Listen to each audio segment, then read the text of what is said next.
son, uh, keeping the token of the covenant that God gave to Abraham and to his seed. That every firstborn male that should be born had to be circumcised. But it was the wife that he had married that as so many mothers are, they get so attached to their children and that's their babies and so forth, and that's all fine and good. But when God says saying, it's best to obey God and leave our affections and all that kind of stuff alone and do what God said. And so Moses'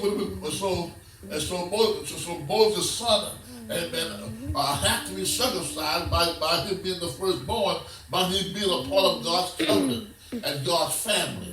And because of that, they had the commandment God gave to Abraham was that every firstborn in your household, whether it be your family, whether it be your servants, whether it be whatever it is, it has to be circumcised. To show that you are connected with God. And so Moses was about to circumcise his son, but his wife Zipporah, the child's mother, didn't want him to do that. And because because they didn't circumcise the child, the angel of the Lord was about to kill that boy, and he was after them to kill him. And when Zipporah saw that God was the plan that he'd mean what he said. He don't care about you being Moses' wife or that's what God will be.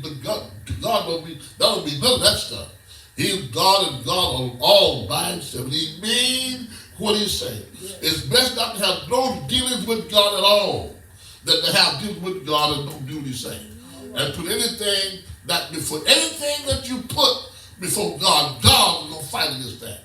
That's why that's why Egypt had 10 plagues, and at one time Egypt was in power like the United States of America, the strongest nation in the world. But they had 10 gods. They worshipped 10 gods, and because they would let God, because God was at the source of their strength. God fought against. God used the 10 gods that Egypt worshipped, and used those same 10 gods to destroy Egypt. Because God said, I'm God, and beside me, there's no other. You should have no other God before me. And anything that you put before God, God is going to fight that thing.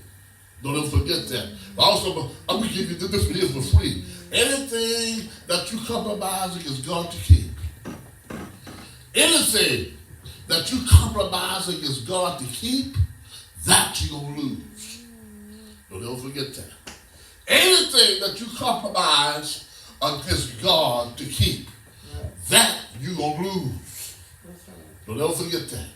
Oh, hallelujah. That's worth $100,000 question. That's worth $100,000 in counsel and in wisdom there.